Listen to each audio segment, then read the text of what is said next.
regresamos a Directo al Punto. Soy Adaitza Cortés y ya estamos en el panel de análisis político de los miércoles.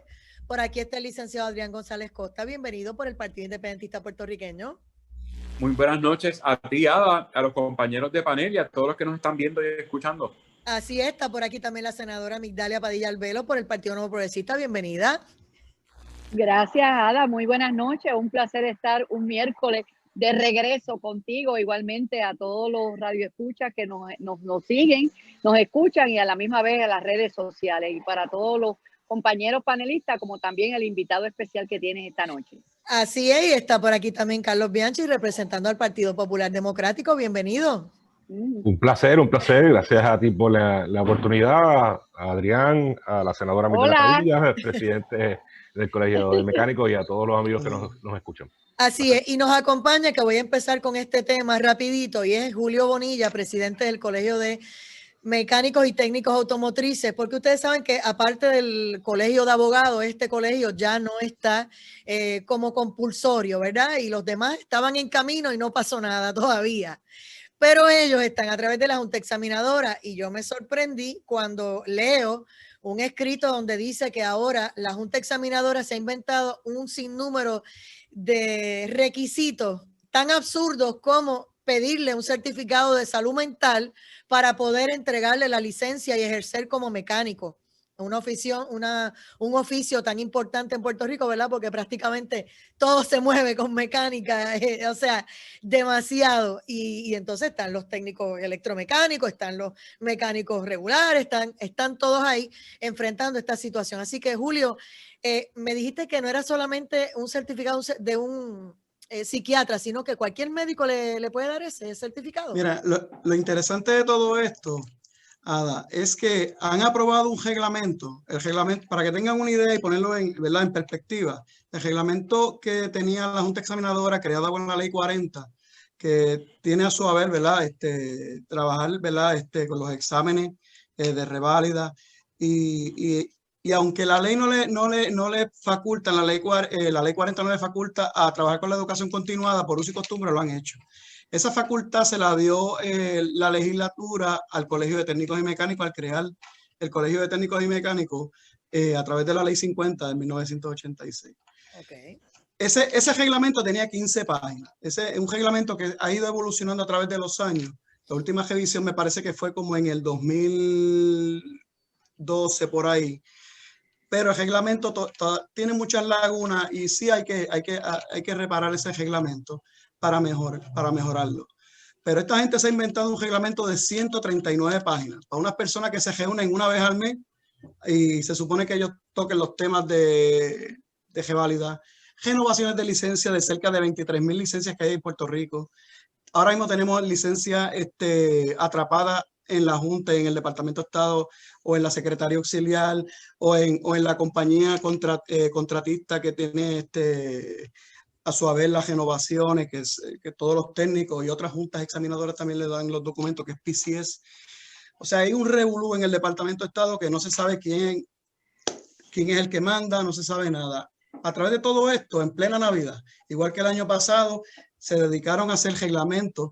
Un reglamento que... Lo aprobaron que no ahora, en el 2020, sí, en diciembre, ok. Sí, está esperando, y lo importante de todo esto, y qué bueno que me invita, porque lo importante de todo esto es que ese reglamento está esperando un número del departamento para hacerlo oficial.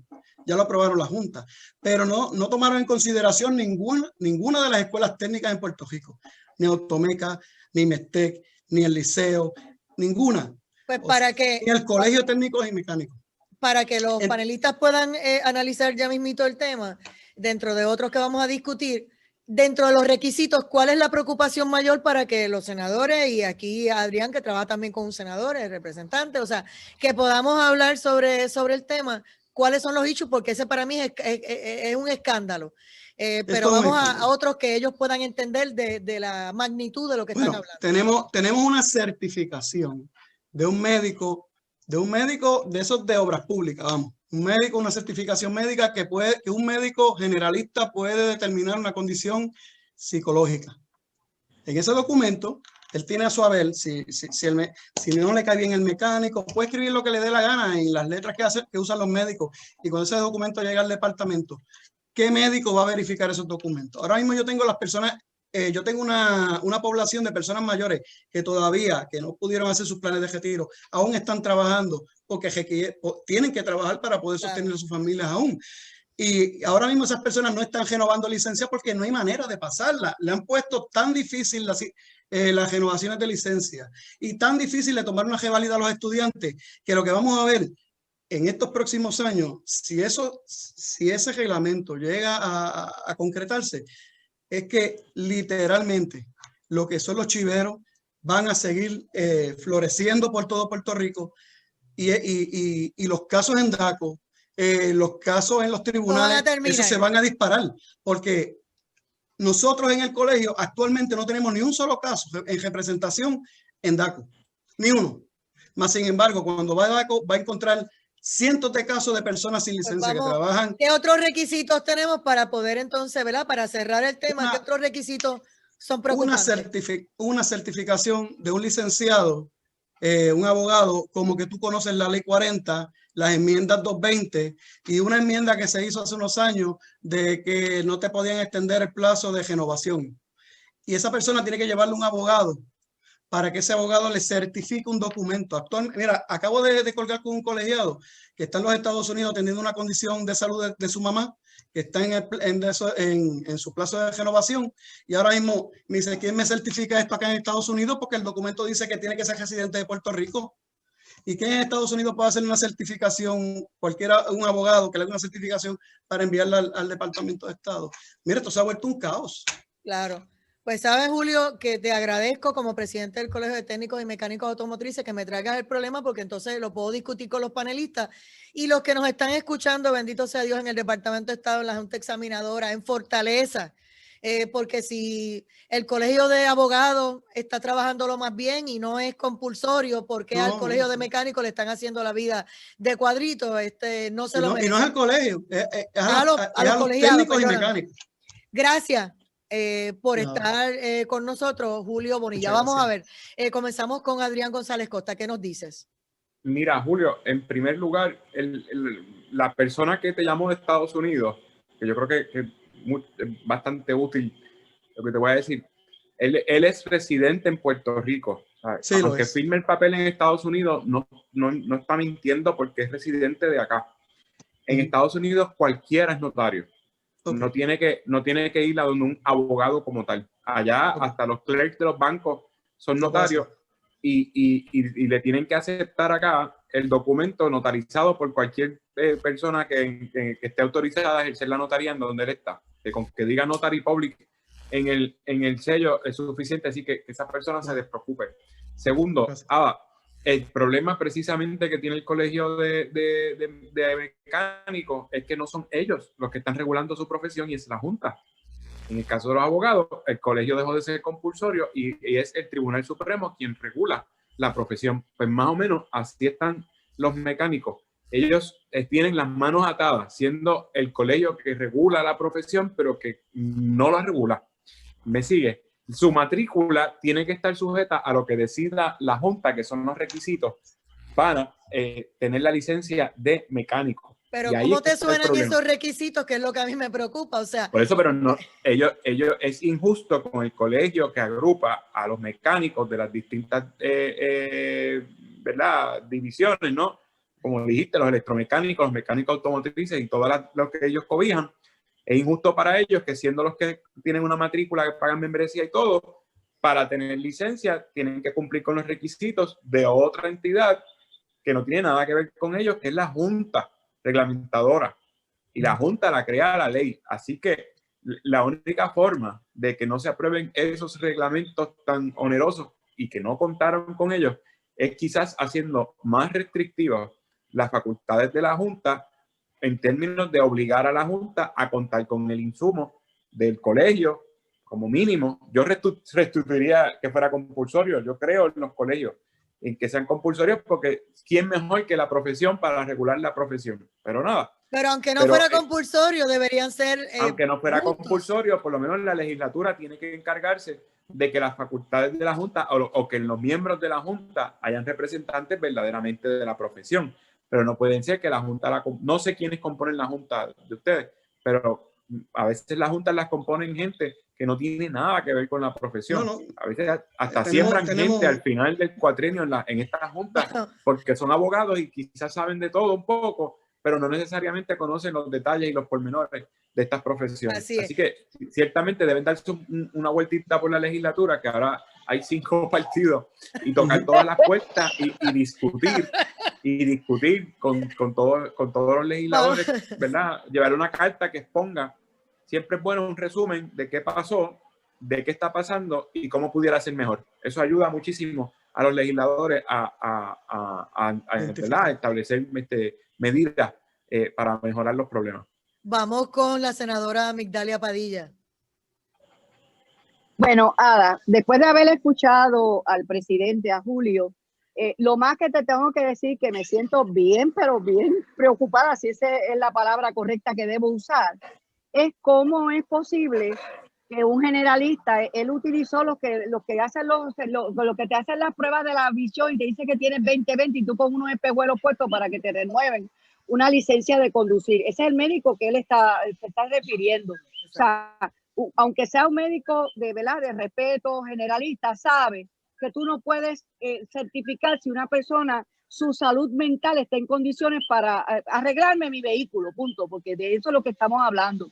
No obstante, como senadora del Partido Nuevo Progresista, porque no me siento de minoría, tú sabes, del Partido Nuevo Progresista, le hago la más cordial invitación al presidente. Yo me puedo sentar con él como legisladora y empezar primero con mirar qué es lo que hace esa junta examinadora, donde entendemos por lo que él dice, ¿verdad? Yo no puedo hablar de lo que no conozco, pero dándole el espacio a lo que es las preocupaciones que entiendo muy genuinas que él tiene, pues estamos en la mejor disposición con toda la información que él nos pueda proveer, pasar por el proceso de una resolución e investigación, y de eso el producto de hacer las enmiendas que sea necesaria a la Junta, porque creo que la legislatura, como muy bien trajo Adrián, tiene un gran papel aquí que podemos hacerle justicia a todos nuestros técnicos, automotrices y demás en cuanto a las injusticias que se cometen.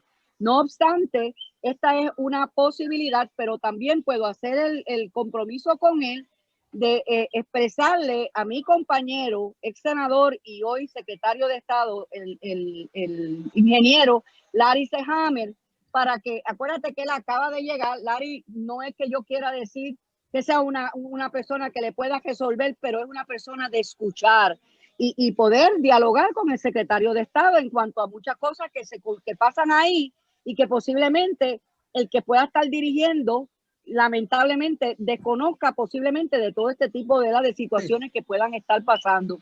Así que mi teléfono de la oficina para que él pueda llamar y ver cuándo yo me puedo reunir con él es el 787-725-6667 o 724-2030, el cuadro del Senado con la senadora Migdalia Padilla, senadora de Bayamón. Vamos con Carlos Bianchi. ¿Qué piensa de lo que acaba de escuchar? Bueno, que es otra de las barbaridades que no tan solo le ocurre al Colegio de Mecánicos, sino le ocurre a muchísimos de los colegios técnicos que existen en el país, porque y la respuesta a eso siempre ha sido, pues vamos a descolegiar, cuando son los colegios los que son la voz principal de sus representados para atender ese tipo de situación. Probablemente si no existiera el Colegio de Técnicos Automotrices, no tuviésemos el sentir de lo que está ocurriendo dentro de la propia junta que regula esta profesión. A mí me parece que lo que sí tenemos que empezar es por atender a las juntas. Aquí se han creado un sinnúmero de juntas, cuatrienio tras cuatrienio se siguen creando nuevas juntas, se sigue trayendo nuevos miembros a esas juntas, se cambian las juntas y con ellas se cambian las reglas de juego cada cuatrenio. Yo creo que esa cosa debe cambiar, ¿verdad? Yo creo que hay situaciones como estas que ocurren que deben dársele continuidad a los miembros de los colegios. Obviamente hay algunos que se le vencen los términos, pero hasta que no vengan hasta que no venzan esos términos y por cambios de gobierno se cambien la totalidad de los miembros de cada junta, pues estas son las situaciones que ocurren. Yo concurro con Adrián.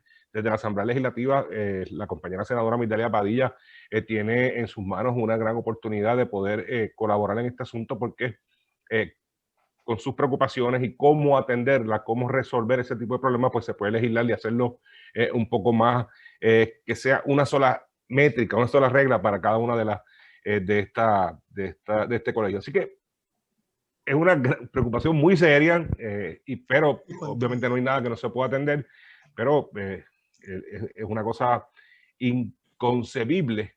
Imagínese. Que cualquiera pueda certificar la salud mental de un técnico. Imagínese que una junta examinadora pide una licencia a un estudiante que se cuelga por 1 año, extensible a 2 años. Y ese estudiante que saque esa licencia, que viene a una escuela técnica y llega a trabajar, es el hazmerreír de todos los compañeros, porque le brindan una licencia, fracasar un examen. Eso es lo que estamos viviendo los mecánicos. Esa frustración que tenemos trabajando al mínimo federal en muchos talleres y dealers, y estos muchachos a 725. Esto es trato humano.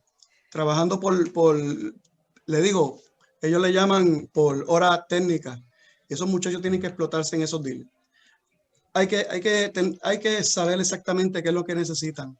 Una licencia de ayudante de mecánico para los estudiantes puedan tomar, que se la den automáticamente tan pronto se gradúan. Y esos estudiantes llevarlos a los talleres y ubicarlos a través del colegio, los talleres que tienen ¿verdad? El ABEL y la plataforma del colegio, para identificar en qué pueblo ese estudiante vive y poderlo ubicar en un taller con un técnico responsable que le dé la profundidad de conocimiento.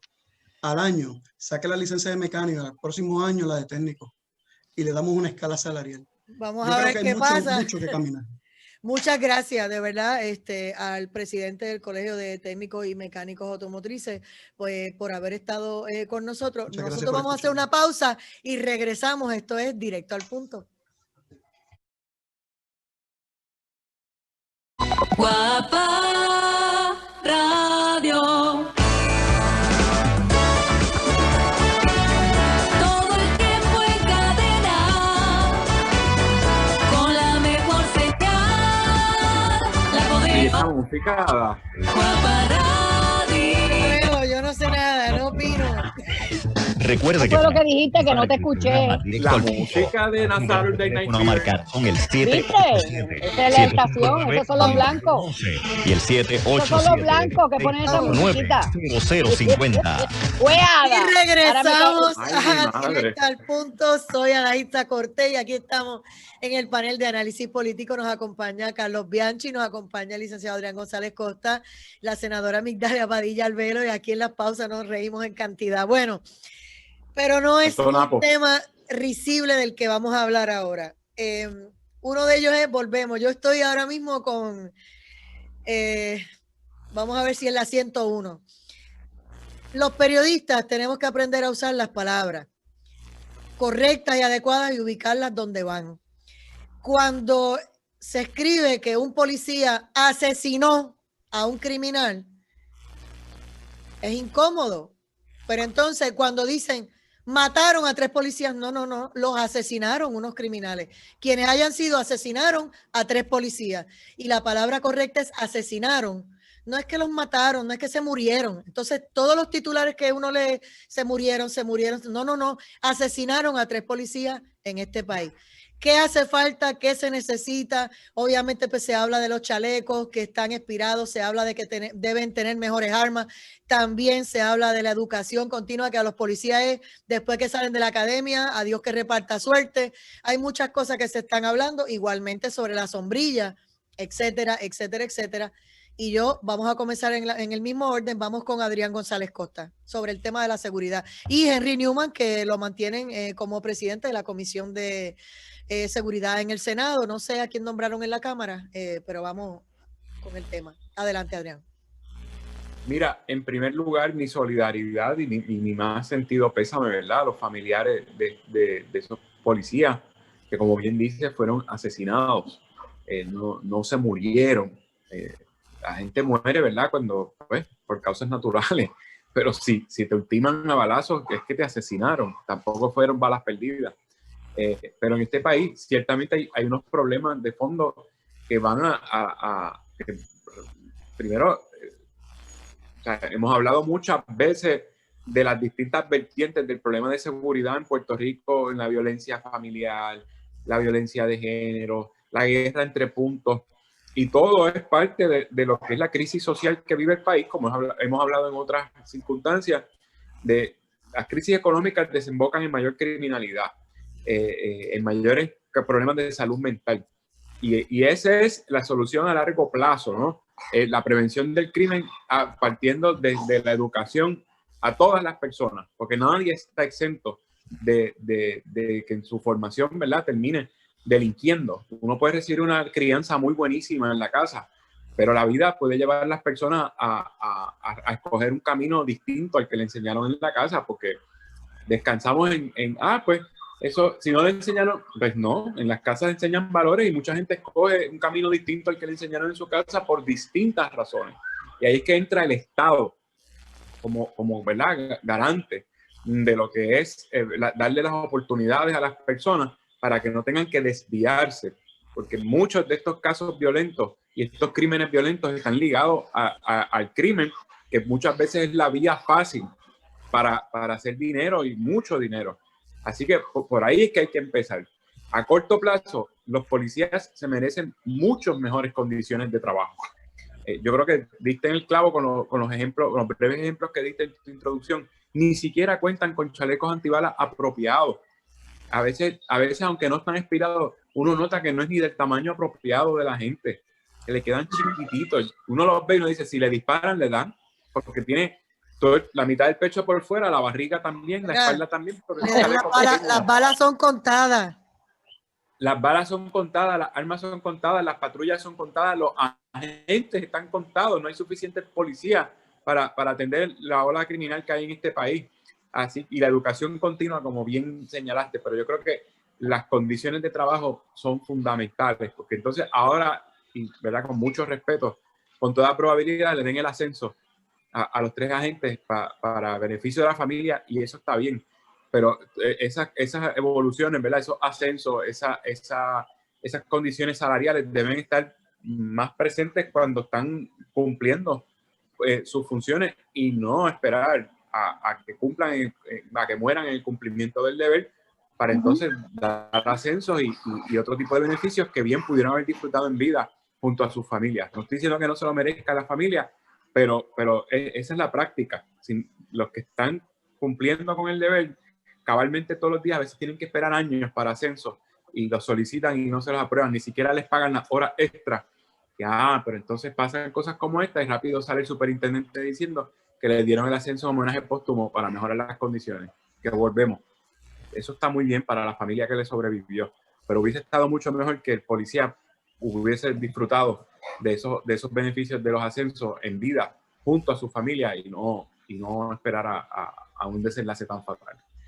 Vamos a ver qué nos dice la senadora Migdalia Padilla. Bueno, yo creo que nuestro amigo Adrián ha explicado muy claro en cuanto a lo que son los principios, los valores que muchos tenemos la oportunidad de recibir desde que nacemos, como decimos nosotros. Pero sin embargo, sabemos que la policía de Puerto Rico necesita mucho más.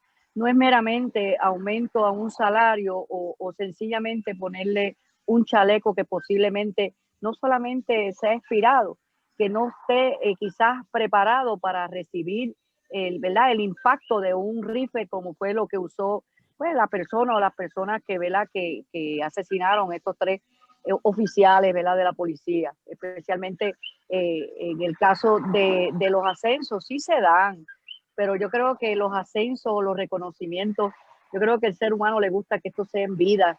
Tiene que pasar algo tan lamentable y tan triste como esto, pues para que en homenaje póstumo se puedan ascender. Un beneficio quizás económico para la policía, pero no crean ustedes, y hablo por experiencia propia. No quiero entrar en el detalle, pero en un momento dado de mi vida, yo fui viuda de un policía y créanme que lo que reciben, y si no ha muerto cumpliendo con el deber, aunque se dice que son policías 24/7, las condiciones todavía falta muchísimo, pero muchísimo por mejorarlas. Otro detalle bien importante es el área de lo que es la educación continua. Cada uno de los seres humanos, cada segundo, cada minuto de nuestras vidas aprendemos. Por lo tanto, yo creo que este tipo de, ¿verdad?, de orientación o de irlos, ¿verdad?, no esperar 10 años o esperar algo que pase como esto para entonces llevarlos a la academia de la policía o llevarlos a un lugar a darle un adiestramiento de cómo ellos pueden enfrentarse a una situación como lo que, ¿verdad?, que vivimos todos y que ha sido el tema de ayer, hoy, y todavía esto continúa. En el caso del policía estatal, yo tengo que decirle a ustedes, aunque dice Río Lajas Dorado, Río Lajas es prácticamente Toalta, uno de los municipios que represento. Lo que pasa es que hay unas colindancias entre Dorado y Toalta, pero es un joven que creció con muchos jóvenes que hoy lamentan, ¿verdad?, la pérdida del policía estatal, Luis Marrero Díaz. De hecho, su velatorio va a ser en Toalta. Y me cuentan, inclusive hasta el representante que tenemos nosotros en la Cámara de Representantes, valga la redundancia, de Toalta, y él estaba diciendo que en el caso de este policía, era una persona bien, pero bien entregada y bien comprometida, ¿verdad?, con sus funciones. Sin embargo, cuando salen de su casa, sabemos nosotros que pueden regresar y posiblemente no. Y esta persona escuchó por radio un supuesto, ¿verdad?, accidente en la carretera, como puede pasar, a cumplir con su deber, y ya ustedes saben cuáles fueron los resultados. Yo creo que no solamente, ¿verdad?, la salud mental, que tanto nosotros tenemos que estar bien pendientes de, especialmente no solamente de la policía, de todo el mundo, pero en este caso, un ser humano, un joven, como el que están, ¿verdad?, señalando como uno de los responsables o el responsable de este asesinato. Pues mira, están diciendo, ¿verdad?, el muchacho de Ponce. Uno pregunta, ¿qué hacía este muchacho aquí? Porque esta tarde dijeron que las cámaras de los condominios alrededor de donde pasó esta situación, las cámaras pues captaron muchas cosas que el joven describe, ¿verdad?, que tenía como tatuaje, etcétera, y un joven de 25 años. Por lo tanto, ¿cómo está la salud mental si es un usuario de sustancias controladas o sencillamente jóvenes que crecen en la calle, jóvenes que posiblemente no son criados por sus propios, ¿verdad?, progenitores? Muchas veces, la gran mayoría son criados por abuelas, que no podemos quizás estar tan pendientes de ellos en la calle cuando son adolescentes o jóvenes adultos.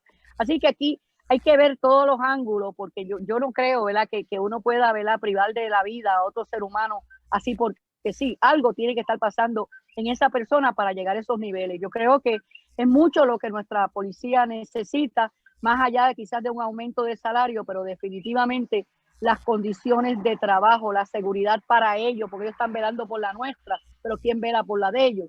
Así que hay mucho por hacer, y yo pues escuché hoy al gobernador de Puerto Rico hablar del compromiso de que las gestiones él va así a realizar, ocupar la silla que le corresponde en la Junta de Control Fiscal. Para junto a la Junta tienen que definitivamente identificar los recursos necesarios, no solamente para los equipos que ellos necesitan, sino para el reclutamiento, unas academias que suenan, que vienen, pero sin embargo no es atractivo, porque los jóvenes de nosotros como que piensan que pues nadie está seguro en la vida, pero en el caso de ellos están más expuestos que cualquiera de nosotros. Así que tenemos que buscar la manera de que la policía de Puerto Rico, más allá de las funciones que hacen, también sea un atractivo para ir renovando, ¿verdad?, a la policía que se jubila, ¿verdad?, por mérito, y que jóvenes puedan ser parte de un buen adiestramiento, pero desde un principio, no a medias. Antes, todos los niños que tú le preguntabas qué querían ser policía o bombero. Hoy, si no le dan el lugar que se merecen los policías, no los tratan con el respeto, tienen un monitor federal, ¿verdad?, en la oreja todo el tiempo, y todo lo que hacen pues es doblemente están expuestos.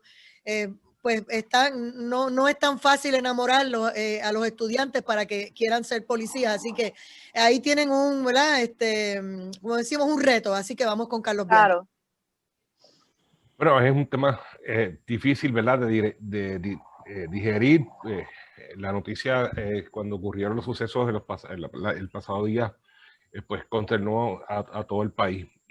Pero este tema de seguridad no es nuevo. De los asuntos de falta de equipo, de falta de mayores recursos a la policía, esto ha sido constante cuatrenio tras cuatrenio. Así que lo que para mí es trascendental y es importante es que el gobierno de una vez y por todas y a través de su asamblea legislativa, y nosotros tratamos de hacerlo el pasado cuatrienio y no se ha hecho al día de hoy, es definir lo que son los servicios esenciales.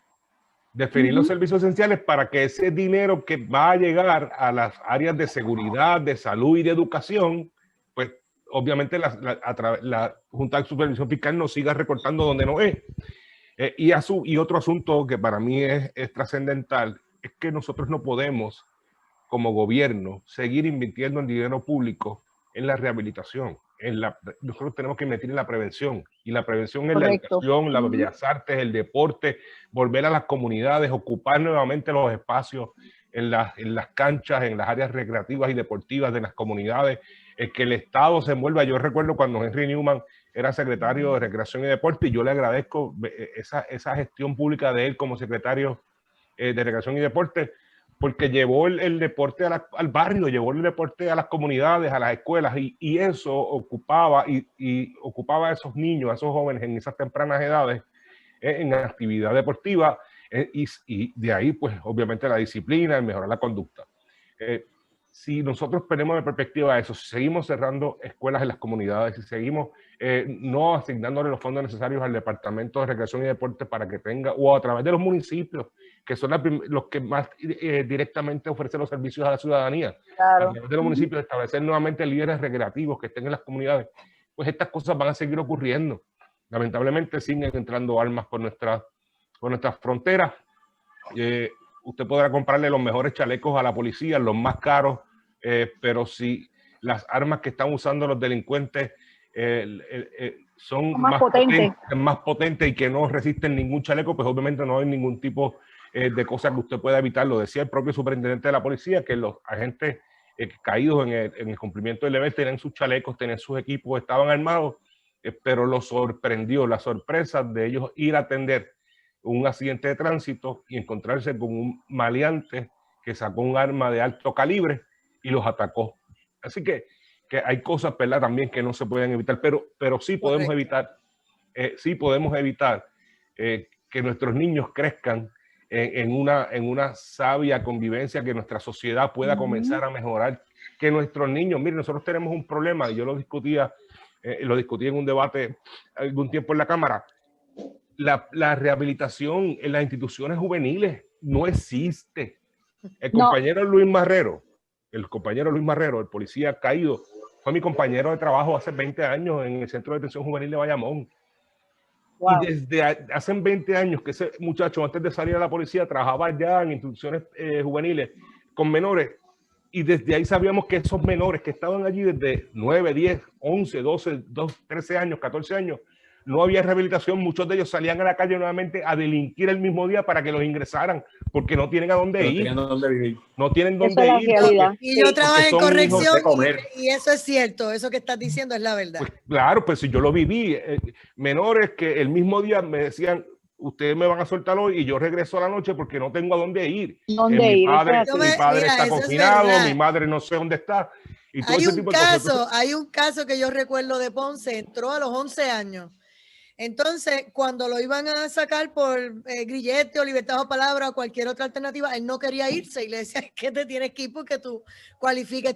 Y él dijo eso mismo, que él iba a cometer un delito para virar porque su familia estaba allá adentro, que él no conocía nada más. No conoce nada más.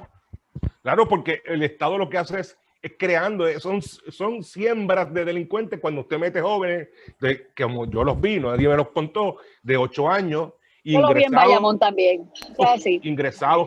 Ingresados por una orden de un tribunal, porque nadie se puede hacer cargo, porque no pueden con la conducta del menor, lo ingresan a la institución penal. Esa es la fórmula que nosotros hemos tenido como Estado para sembrar delincuentes, porque una vez salen de ahí a los 18 años, van a seguir continuar delinquiendo, y una vez salen a la calle, hacen de eso su vida. No es que un joven de Ponce estaba en San Juan, no, es que ese es su trabajo, a eso se dedica. Correcto. A cazar personas, a traficar drogas, a traficar armas, ese es su trabajo. Donde lo necesiten. Otra cosa. Es correcto, eso es así. Su modo de vida. Adrián. Eso se llama marginación. Ese es su modo de vida y se dedican a eso porque el sistema, como bien decía, lo empujó a eso. Y eso es lo que decimos cuando uno escucha por ahí, ¿son las poblaciones marginadas? Sí, están marginados.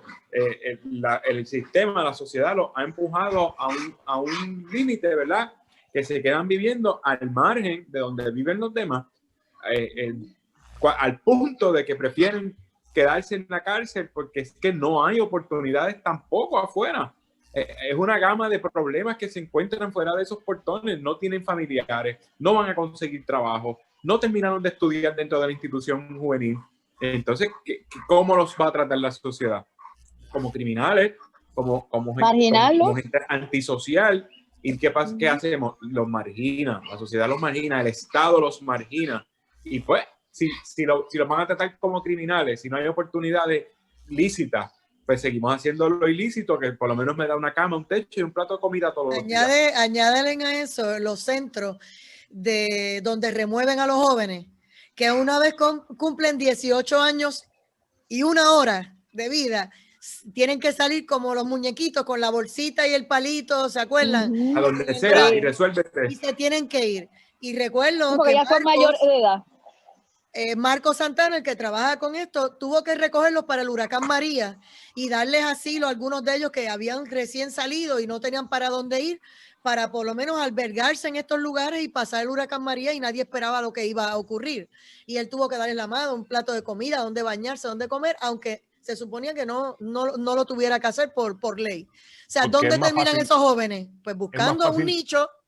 Es más fácil tapar el cielo con la mano y no mirar lo que ocurre. Y hay mucha necesidad en este país. A veces pensamos que el Puerto Rico es Plaza Las Américas y los grandes centros comerciales y los juegos de pelota y baloncesto. Y hay mucha necesidad. Y nuestra sociedad necesita mucha atención del Estado. Para evitar que estas tragedias ocurran, tenemos que empezar desde abajo, desde la base. No podemos seguir invirtiendo en dinero arriba, que de ahí no va a tener ningún efecto. Una persona ya de 30, 40 años, es bien difícil que usted pueda rehabilitar a esa persona luego de que ha cometido o que su vida se ha dedicado a eso. Entonces, mira esto, son los más vulnerables porque los niños siempre tienen quien los atienda. Siempre alguien les va a dar un plato de comida, les va a dar ropa, les va a dar la mano, les va a dar juguete, lo que necesiten. A los ancianos también hay centros y todo para ayudarlos. Pero desde los 16 años más o menos, por ahí hasta los 23 o los 22, no hay quien los atienda porque ya les dicen que son unos manganzones, resuélvete como puedas, vive tu vida, yo no te voy a dar nada más, arranca por ahí para abajo. Mira, no hay trabajo, no hay nada, pues ¿qué van a hacer? Yo tengo 4 hijos, 2 varones y 2 hembras. Pues yo tuve la oportunidad de crecer con ellos, con mis hijos. Pero Migdalia Padilla, cuando eso trabajaba en escuela, pero se iba y se metía a los parques con mis hijos ya casi adolescentes, ¿verdad? Empezaron desde nene en los juegos de pelota y demás. Pero sin embargo, a medida que iban creciendo, ya los nenes de 13, 14 años, ya papá y mamá no iban al parque, como digo yo, los fanáticos más importantes que tienen nuestros hijos somos nosotros. Y sin embargo, tú veías que mientras eran pequeñitos, aquellos bliches se llenaban de arriba abajo, de papá, abuelo, todo el mundo venía. Pero a medida que iban creciendo en esa preadolescencia que tanto necesitan de que uno esté con ellos, de que tú aplaudas lo que ellos hacen, como también si lloran, pues llora con ellos cuando no logran, ¿verdad?, triunfar en un deporte. No obstante, nosotros sí tenemos que tener, hablamos de las responsabilidades que tiene el Estado, pero aquí volvemos otra vez y caemos en los huérfanos que estamos nosotros, lo que son los valores, los principios, las cosas que desde niños nos inculcan, pero lamentablemente muchos de estos jóvenes o estos niños, desde niños ya empiezan a ver el rechazo o sencillamente pues nacieron y allí abuelos los están criando y no podemos comparar la crianza de un abuelo versus un papá y mamá jóvenes o tutores jóvenes que pueden, como digo yo, crecer con ellos y inculcar los valores que tanto este país está huérfano definitivamente. Así que yo creo que es mucho lo que el Estado tiene que hacer, pero yo creo que nosotros tenemos, ya sea a través de la educación, hay que buscar los medios de inculcar que aquí los seres humanos tienen su lugar y son seres humanos. Si nosotros tenemos consideraciones para los animales y aquí hay leyes que prohíben el maltrato de animales, imagínense los niños. Así que yo viví la experiencia, Carlos, en institución aquí de Bayamón, de las instituciones juveniles, donde creo que en algún programa de nosotros lo comenté, donde me senté con unas niñas de 12, 13 años que estaban allí. Y curiosamente, fíjate cómo es esto. Esa nena lo que habían tenido había sido una pelea en la escuela, claro, una niña con un niño de educación especial y demás, pero el departamento de la familia no tenía un hogar sustituto para llevar a esta menor, ¿verdad?, que estuviera en un hogar. Pues mira qué fácil era llevarlo a una institución juvenil porque había tenido una pelea en la escuela con otro muchacho. O sea, yo vengo del área de educación y eso se da. Es importante, tú corriges y demás, pero no es tirarlos así, mandar, o sea, le quitan la responsabilidad a una agencia gubernamental para dársela a otra que no tiene dónde más tener menores para poder trabajar, como es el caso de instituciones juveniles. Y como ese Y la hay educación casos- allí es un caso. Adrián Perdone, González senadora. Costa. Ajá, no te Pero- disculpo. Tranquilo.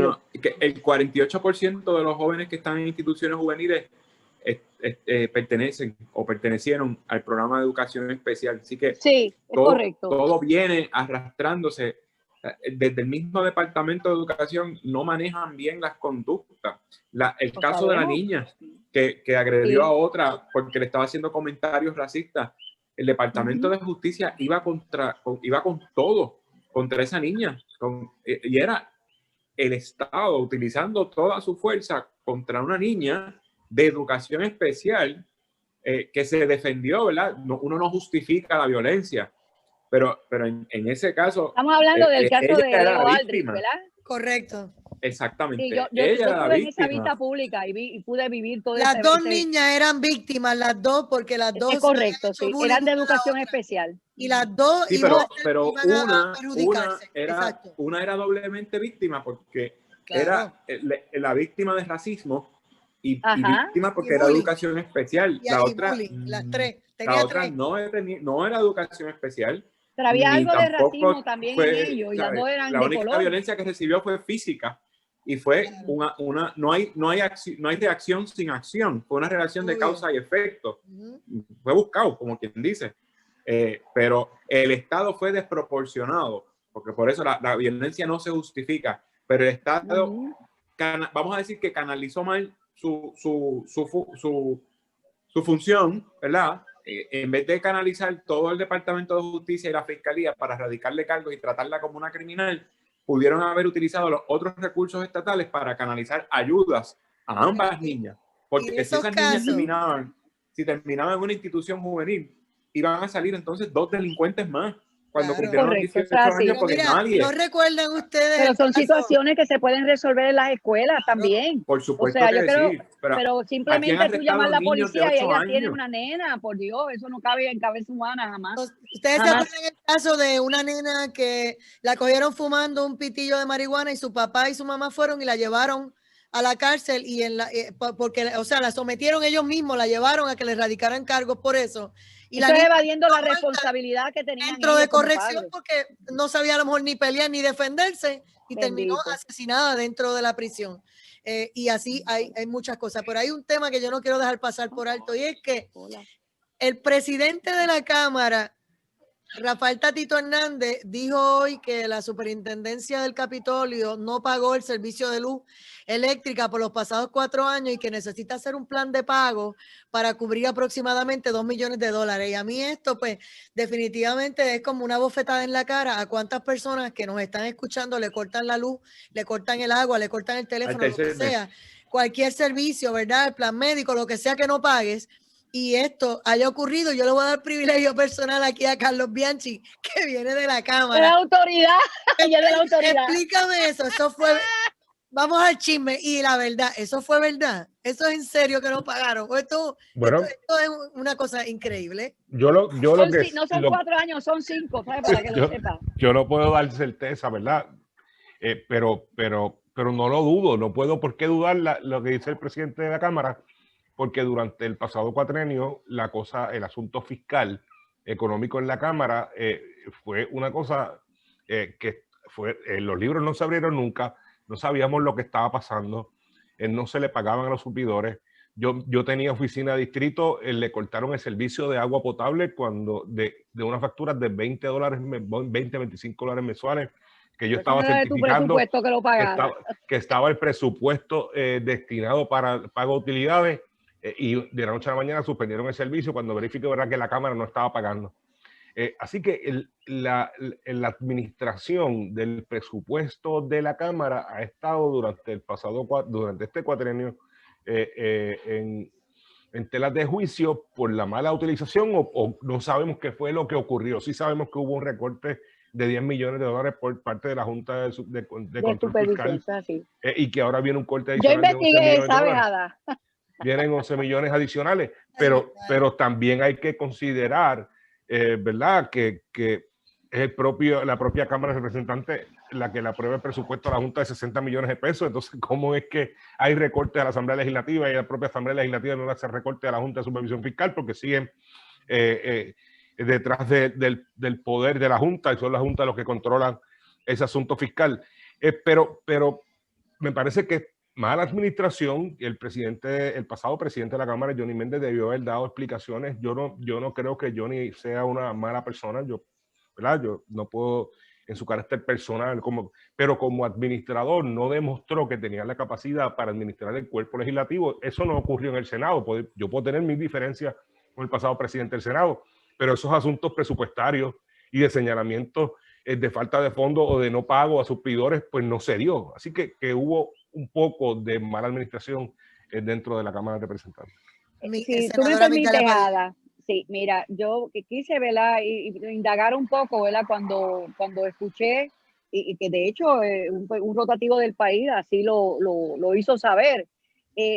Ahora mismo la Autoridad de Energía Eléctrica tiene 3 cuentas, una del Senado, una de la Cámara y uno de Superintendencia.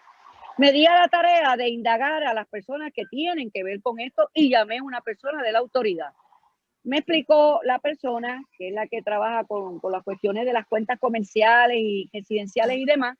Ella explicó que donde había el problema, perdóname, Carlos, era precisamente en la superintendencia. Cuando nosotros vamos al presupuesto, que eso es lo que he estado haciendo yo por unos cuantos años, la Junta de Control Fiscal, que a la hora de la verdad es el presupuesto que se impone aquí, no es el que envía el gobierno. Ellos rápido tiran el de ellos y hay unos recortes enormes. En el caso de superintendencia, esto se envía con un presupuesto asignado englobado. Por lo tanto, se pasa a la superintendencia y se supone que la superintendencia, dentro de lo que son las utilidades, agua, luz, etcétera, hay una parte que es de Cámara y otra parte que tiene que ver con el Senado. Pero me parece que ella me hizo mucho hincapié, esta persona de la autoridad, sí, de que donde estaba la situación era en la oficina, o sea, en la superintendencia del Capitolio, que le sirve a ambos cuerpos. Y que no eran 4 años, que yo, pues claro, son los años que dejan de pagar, pero sí sale de que son el último año de la administración pasada y estos 4 años. O sea, no son 4, son 5 años que no, pues no aparece pago ninguno, pero dicen superintendencia, no Cámara y Senado. Hago esta aclaración, ¿verdad? Porque la verdad que esa fue la situación. Se me acabó el tiempo y ya tengo la música encima. Adrián, ¿no pudiste reaccionar a este tema? Está bien, ese es el problema de ellos. Fueron 5 años, 1 año de los populares y 4 Entonces, 4 PNP. Nosotros agradecemos a Carlos Bianchi, a la senadora Migdalia Padilla y al licenciado Adrián González Costa por estar con nosotros hoy, y nosotros pausamos y regresamos. Esto es Directo al Punto. Buenas noches, Carlos. Un placer haber compartido contigo. Igualmente, Adrián. Un placer.